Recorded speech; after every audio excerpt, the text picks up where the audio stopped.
ओम श्री साईराम। शक्तिको सिद्धान्तका रूपमा ईश्वरको पूजा। भगवान श्री सत्य साई बाबाले 25 सेप्टेम्बर 1998 दशैंको अवसरमा दिनुभएको दिव्य सम्भाषण।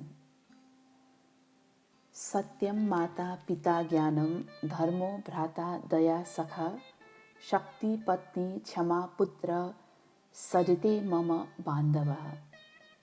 साँचो अर्थमा सत्य नै तिम्री माता हुन् भने विवेक पिता हुन्, धर्म दाजुभाइ हुन् भने दया चाहिँ साथी हो, वास्तविक पत्नी वा पति शान्ति हो भने क्षमा नै सन्तति हो। यी 6वटा नै वास्तवमा मानवका सच्चा नाता गोताहरू हुन्। प्रेम स्वरूपहरू। यस संसारमा प्रत्येक व्यक्तिको आमा हुन्छन्। सम्पूर्ण मानव जातिकी पनि एक माता छिन् र प्रत्येकले ती माता को हुन् भन्ने जान्न जरुरी छ। वास्तवमा ती माता सत्य हुन्।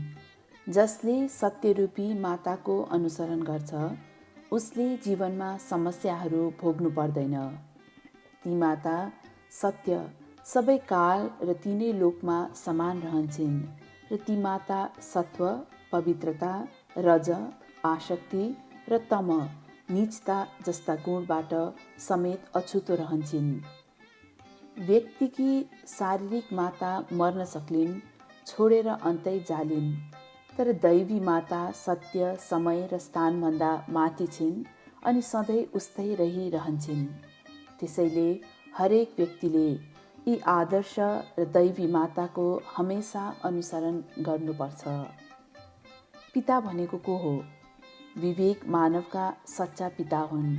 विवेक भन्ने वस्तु अस्थायी, सांसारिक, भौतिक वा तटस्थ ज्ञान होइन। अद्वैत दर्शनम ज्ञानम।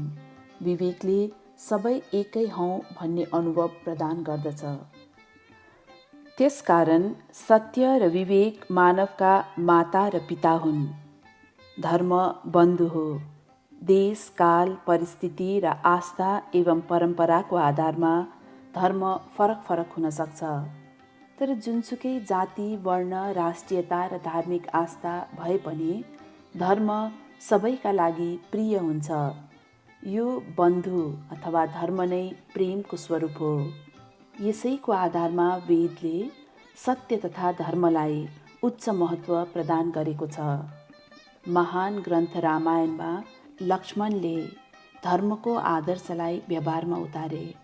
युद्ध मैदानमा लक्ष्मण बेहोस भएपछि रामले सीता जस्ती पत्नी र कौशल्या जस्ती आमा बरु पाउला, तर लक्ष्मण जस्तो भाइ पाइने छैन भनी आर्तनाद गरे। रामले लक्ष्मण जस्तो भाइ भएकै कारण आफू ईश्वरीय गुण पल्लवित भएको हो भनेका छन्।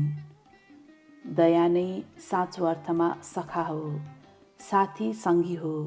तर यस संसारमा आज आफन्त भोलि शत्रु हुन सक्छ, तर यस संसारमा आजको आफन्त भोलि शत्रु हुन सक्छ। तर दया जस्तो पवित्र मित्र अर्को केही छैन। शान्ति नै पत्नी अथवा पति हुन्। शान्ति साधु सन्तको बहुमूल्य गहना पनि हो। अझ यो आध्यात्मिक क्षेत्रतर्फ लैजाने मार्ग हो।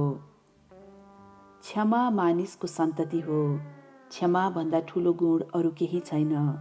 यसैभित्र सत्य, धर्म र अहिंसा जस्ता सबै प्रकारका असल गुणहरू समाहित हुन्छन्। यही नै सम्पूर्ण वेदहरूको सार समेत हो। त्यसकारण प्रत्येक व्यक्तिको लागि सच्चा सम्बन्ध भनेको सत्य, विवेक, धर्म, दया, शान्ति र क्षमा हुन्। यो संसारमा यी पवित्र गुणहरूको अभावकै कारण द्वन्द्व र प्रतिशोधपूर्ण कार्यहरू भएका छन्। प्रेम स्वरूपहरू। तिमीहरूले आफ्ना सच्चा मातापिताको स्मरण गरिरहनुपर्छ। ती बिना तिम्रो अस्तित्व नै रहँदैन। सारा सृष्टि नै सत्यबाट उत्पन्न भएको छ। अन्त्यमा यो सबै सत्यमै लय हुन्छ। सत्य नभएको कुनै स्थान छैन। यस्तो शाश्वत सत्यलाई माता स्वरूप पाउनु मानव जातिको अहोभाग्य हो। तर अहिलेको मानव सत्यरूपी पवित्र माताको अनुसरण गर्दैन। नवरात्रिको 9 दिन तिमी दुर्गा भगवतीको पूजा आराधना गर्छौ। भगवतीलाई दैवी माताका रूपमा लिन्छौ। यिनै देवीलाई सत्य स्वरूपिनी भनिन्छ। यसको अर्थ यी देवी नै सत्यकी स्वरूपा वा सत्यकी प्रतिमूर्ति हुन्। त्यसैले सत्यको परिपालना गर्नु वा पूजा गर्नु नै देवीको पूजा गर्नु हो। यदि तिमीले यस सत्यलाई बुझ्यौ र अनुसरण गर्यौ भने तिमी सबै क्षेत्रमा सफल हुन सक्छौ। वेदले पनि यसै सत्यको आदर्श तथा सिद्धान्तको घोषणा गरेको छ। यस संसारमा वेदको पाठ गर्नेहरू प्रशस्त छन्। धेरैले पवित्र ऋचाहरू कण्ठस्थ पारेका पनि छन्, तर ती सही बाटो हिँडेका भने देखिँदैनन्। वास्तवमा सही मार्गमा नहिँडिकन वेदको र त्यसको पुनीत ऋचाहरूको साँचो अर्थ जान्न सकिँदैन। प्राचीन कालदेखि नै सत्यको खोजीका लागि ऋषिमुनिहरूले कैयन आध्यात्मिक अभ्यासहरू गरे।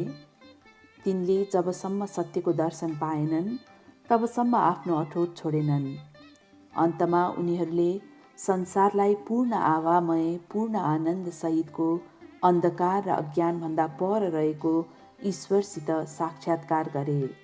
साथै ईश्वर टाढा कतै नभएर मानव शरीरभित्रै छन् भन्ने उद्घोष पनि गरे।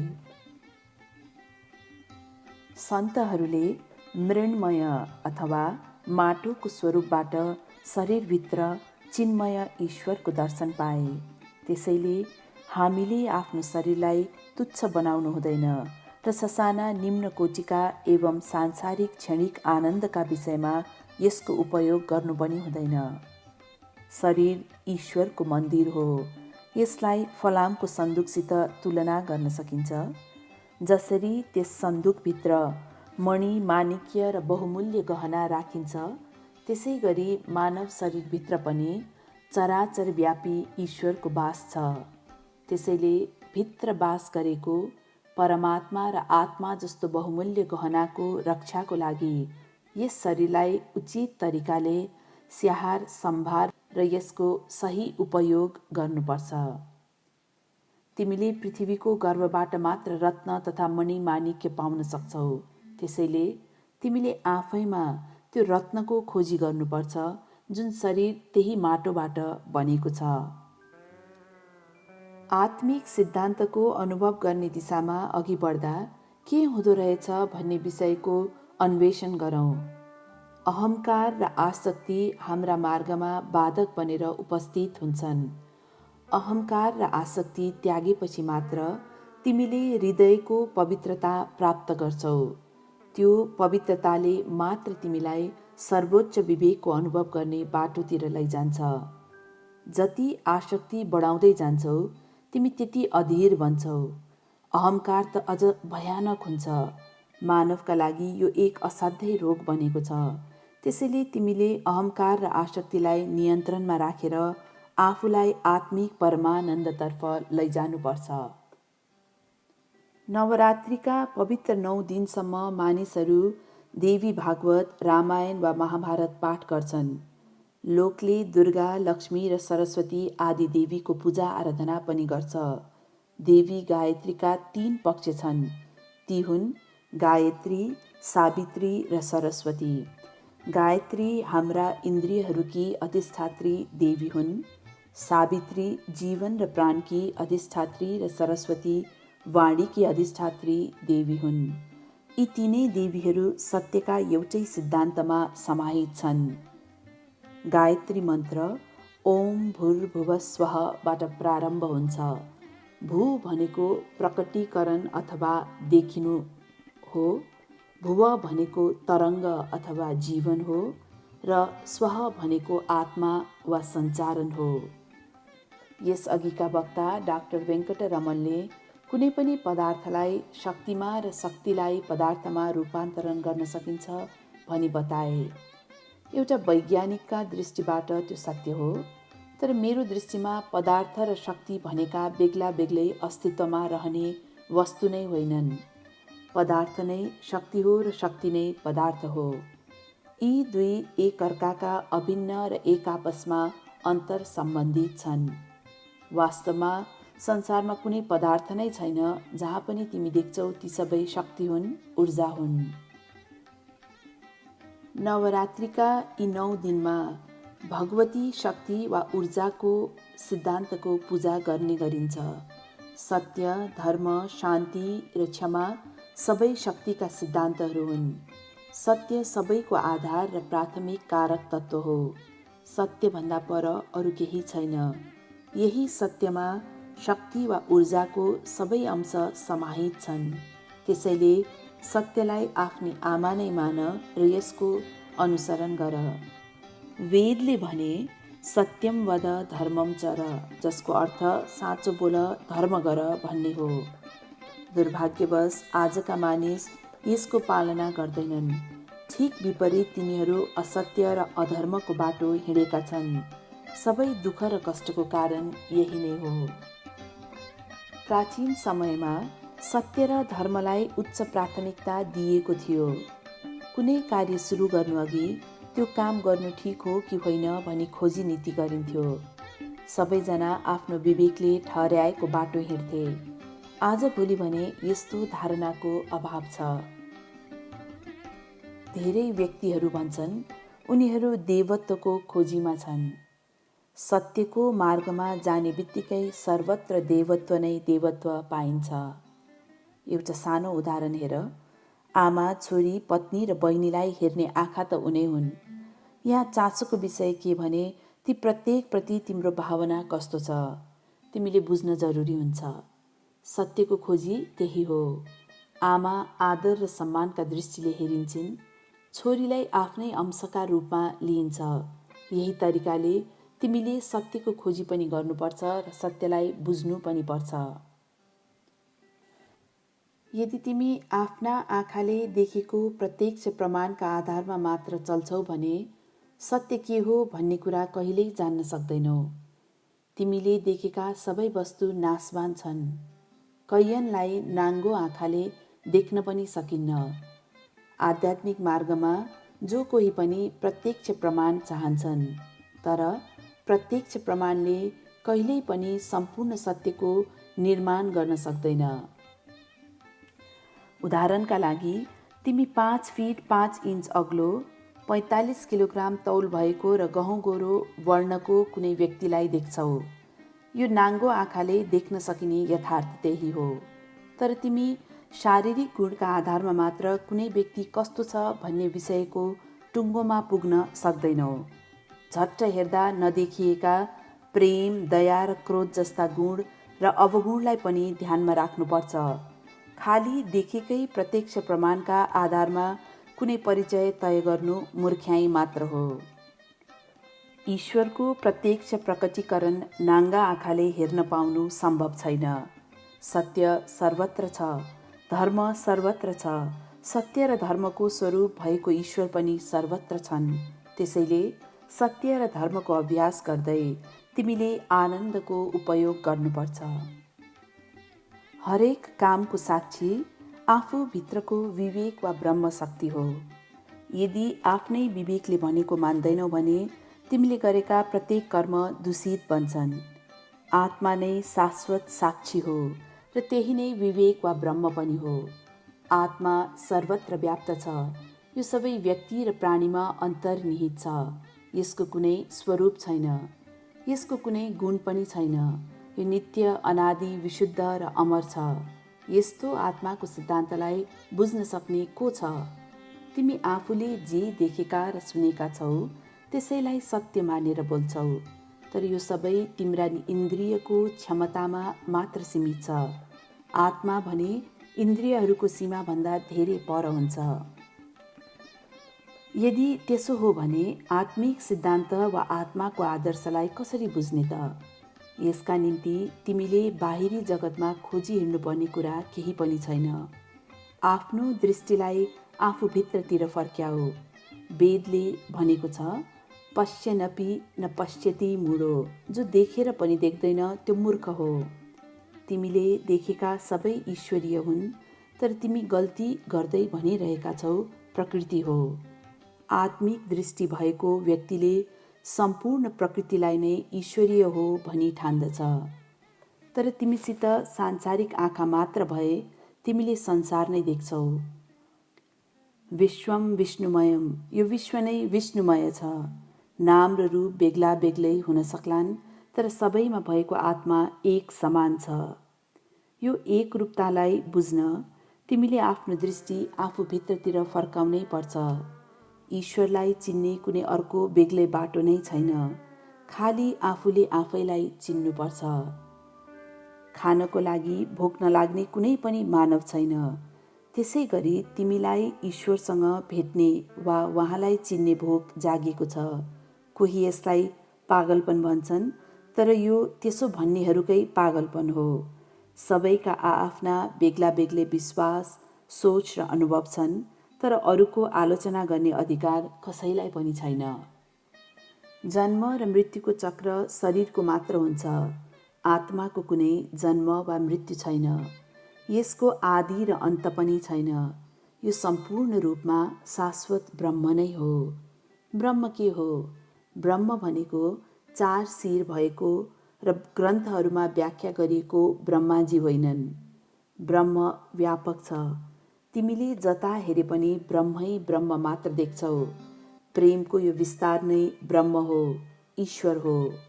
त्यस व्यापक प्रेमको सङ्कुचन नै मेरो शरीर भन्ने सोच हो, जुन वास्तवमा मृत्यु हो। त्यसैले तिमीले आफ्नो प्रेमलाई फैलाउनुपर्छ। तिम्रो प्रेम तिम्रो परिवार र नातागोतामा मात्र सीमित हुनु हुँदैन। गणितमा 1 + 1 + 1 + 1 गर्यो भने 4 हुन्छ। यो सङ्ख्या 1 थप्दा बढ्दै जाने र 1 झिक्दा घट्दै जाने हुन आउँछ। तर आध्यात्मिक गणितमा भने फरक आत्मा प्लस आत्मा प्लस आत्मा बराबर हुन्छ र फेरि पनि आत्मा मात्र बाँकी रहन्छ। यो बढ्ने वा घट्ने हुँदैन। आत्माको पहिलो नाम अहम, म हो। वेदले भन्यो अहम ब्रह्मास्मि, म नै ब्रह्म हुँ। यही म ईश्वरको पहिलो नाम हो। सत्यको मार्गमा हिँडेपछि मात्र यो मलाई जान्न सकिन्छ। यस संसारमा खाली सत्य मात्र अस्तित्वमा छ, कुनै पनि मिथ्या छैन। यदि यहाँको कुनै वस्तुमा मिथ्या पायौ भने त्यो दोष तिम्रो दृष्टिमा मात्र हो, सृष्टिमा होइन। यदि तिमीले नीलो रङको चस्मा लगायौ भने संसार निलाममै देखिन्छ। रातो चस्मा लगायौ भने वरिपरि सबै रातै देखिन्छ। चस्माको रङमा पो खराबी छ, संसारमा होइन। सबै सृष्टिको सिद्धान्त नै दैवत्व हो। सर्वम खल्विदम ब्रह्म। त्यसैले सबैलाई ब्रह्म जस्तै गरी आदर गर। सबैलाई ब्रह्म जस्तै गरी प्रेम गर। त्यसो भएपछि घृणा र वैमनस्य भन्ने कुरा रहँदै रहँदैन। अहिले संसारमा द्वन्द्वको कारण के हो? एकात्मता वा समताको अभाव। समताको भावबाट मात्र प्रेमको विकास गर्न सकिन्छ। प्रेम स्वरूपहरू। यो नवरात्रिको 7 दिनको यज्ञमा हामीले 7 विधिका पूजा गर्यौं। यसलाई हामी सप्ताहम वा 7 दिनको पर्व भन्छौं। 7 दिनसम्म चल्ने यस सप्ताहमको महत्त्व के छ त? अङ्क 7 अङ्क शास्त्रका दृष्टिले समेत महत्त्वपूर्ण छ। सङ्गीतमा 7 स्वर छन्, 7 महासागर छन्, सप्तऋषि छन्, 7 रङ्ग छन् र 7 संसार पनि छन्। यी सबै तिमी भित्रै छन्। तिमी आफूभन्दा बाहिर केही पनि छैन। केही बेग्लै छ भनेर सोच्नु र उसलाई बाहिर बाहिर खोज्नु मूर्खता मात्र हो। तिमी नै ईश्वर हौ र तिमी आफूले आफ्नो चिनाजानी शरीरसित मात्र गराएकाले यो सत्यलाई बुझ्न सकेका छैनौ। शरीर पानीको फोका जस्तो हो र मन बौला बाँदर जस्तो हो। यस्ता दुई वस्तुमा तिमी किन भर पर्ने? त्यसैले आफ्नो विवेक शक्तिका पछि लाग, अनि मात्र तिमीलाई आत्मसन्तुष्टि मिल्नेछ। आत्माले हृदय वा आध्यात्मिक मुटुलाई दर्शाउँछ। ईश्वर यही हृदयमा वास गर्छन्। हृदय नै प्रेम र शान्तिको केन्द्रबिन्दु हो। यस्तो हृदयबाट खाली पवित्र र शुद्ध गुणहरू मात्र निस्कनु पर्छ। तर यसको सट्टा रिस, घृणा, द्वेष र ईर्ष्या जस्ता पाशविक प्रवृत्तिहरू उत्पन्न भएमा तिमी मानव नभएर दानव बन्न पुग्छौ। यस्तो हृदय भने पशुको वासस्थान हो, ईश्वरको होइन। यदि तिमी शान्ति, प्रेम र दयाको भाव राखेर गुणिलो व्यवहार गर्छौ भने तिमी स्वयं ईश्वर हौ। यो पवित्र नवरात्रिको पूजा आराधना मानवभित्र भएका असल गुणहरूको विकासको लागि गरिएको हो। तिमीले दशरथको नाम त सुनेकै हौला। उनी को हुन्? उनी अयोध्याका राजा होइनन्। दशरथ भन्ने शब्दले 5 ज्ञान र 5 कर्म गरी 10 इन्द्रियलाई निग्रह गर्दै शरीरमाथि पूर्ण नियन्त्रण भएको व्यक्ति भन्ने जनाउँछ। ती 10 इन्द्रियका मालिक दशरथ हुन्। यो शरीर एउटा रथ हो र यसको मालिक दशरथ। दशरथका 3 रानी थिए। तिनले सात्विक, राजसिक र तामसिक जस्ता गुणलाई दर्शाउँछ। उनका 4 छोरा थिए। ती 4 छोराले जीवनका 4 उद्देश्यलाई बुझाउँछन्। ती हुन् धर्म, अर्थ, काम र मोक्ष। दशरथको राजधानी कहाँ थियो? अयोध्या। अयोध्याको अर्थ कोही पनि बस्न नसक्ने भन्ने हो। त्यसले यस्तो हृदयलाई जनाउँछ जसमा दुर्गुणहरूले कहिल्यै पनि प्रवेश गर्न सक्दैनन्। सारा ब्रह्माण्ड तिमी आफू भित्रै छ। टाढाबाट हेर्दा अग्ला पर्वतहरू पनि समथर र उबड खाबड नभएका जस्तो देखिन सक्छन्। तर नगिज पुगेपछि मात्र तिनको वास्तविकता थाहा हुन्छ। आकर्षक देखिने त दूरीको कारणले मात्र हो। कैलाश, वैकुण्ठ र स्वर्ग भनेको टाढा भएका कुनै स्थान हुन् भनेर बुझुन्जेल तिमी ती स्थानप्रति लालायित हुन्छौ। वास्तवमा ती कतै टाढा छैनन्, सबै तिम्रा हृदयमा छन्। तिम्रो आनन्द नै स्वर्ग र तिम्रो दुःख नै नर्क हो। स्वर्ग र नर्कको धारणा तिमीले सधैँ राम्रो गर भन्नको लागि मात्र राखिएको हो। स्वर्ग र नर्क कतै टाढा छैनन्, ती तिम्रा मनमै छन्। दुःखको कारण के हो? तिम्रा आफ्ना कामहरू। बुद्धले 6 वर्षसम्म कष्टसाथ तपस्या गरे। एक दिन आँखा खोलेर भने, मैले चोर समातेँ। त्यो चोर को हो? वास्तवमा मन नै चोर हो। मन नै सबै प्रकारका दुःख कष्टको मूल कारण हो। यही रहस्य उनले बुझे। यदि तिमीले आफ्नो मनलाई नियन्त्रणमा राख्न सक्यौ भने कहिल्यै पनि कष्ट भोग्नु पर्दैन। चर्चिलले भने, मानवले सबैमाथि विजय पायो, तर उसले आफैलाई जित्न सकेको छैन। मानव आफू भित्रको सच्चा अस्तित्व बुझ्दै नबुझी अरू सबैलाई बुझ्न तम्सिरहेको छ। पहिले आफूलाई चिन, अनि मात्र तिमीले सबैलाई चिन्नेछौ। त्यसैले उपनिषदहरूले भनेका छन्, त्यसलाई जान्ने र अनुभव गर्ने कोसिस गर जसबाट सबै थोक जान्न र सबै अनुभव गर्न सकियोस्। त्यो भनेको आत्मिक आनन्द हो, जुन शाश्वत र सर्वोच्च छ। वास्तविक आनन्द ईश्वरसित एकाकार हुनुमा छ। यदि तिमी सांसारिक मात्र भयौ भने कहिल्यै वास्तविक आनन्द प्राप्त गर्न सक्दैनौ। मानव हृदयलाई क्षीर सागर, दूधको समुद्रसित तुलना गर्न सकिन्छ। तर आज आएर यो छ्यार सागर, नुनको समुद्रमा परिणत भएको छ। भगवान विष्णु दूधका सागरमा बस्नुहुन्छ। यसको तात्पर्य हाम्रो हृदयमा विराजमान हुनुहुन्छ भनेको हो। तर यदि हामीले आफ्नो हृदयलाई नुनको सागर बनायौँ भने त्यसमा व्हेल र सार्क जस्ता दुर्गुणहरूले प्रवेश गर्नेछन्। मानव हृदय हमेशा पवित्र र शुद्ध हुनुपर्छ। त्यसपछि मात्र भगवान विष्णु त्यहाँ बस्न सक्नुहुन्छ। यदि तिमीले साँच्चै ईश्वर बुझेका छौ भने उनको खोजीमा बाहिर भौतारिने छैनौ। ईश्वर तिमीभित्र, तिमीमै, तिम्रा माथि, तिम्रा तल, तिम्रै वरिपरि छन्। ईश्वर भन्दा नजिकै अरू कोही पनि छैनन्।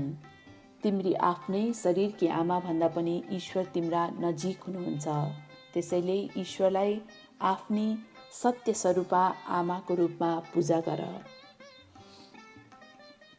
मैले आफ्नो प्रवचन एउटा श्लोकबाट सुरु गरेको थिएँ।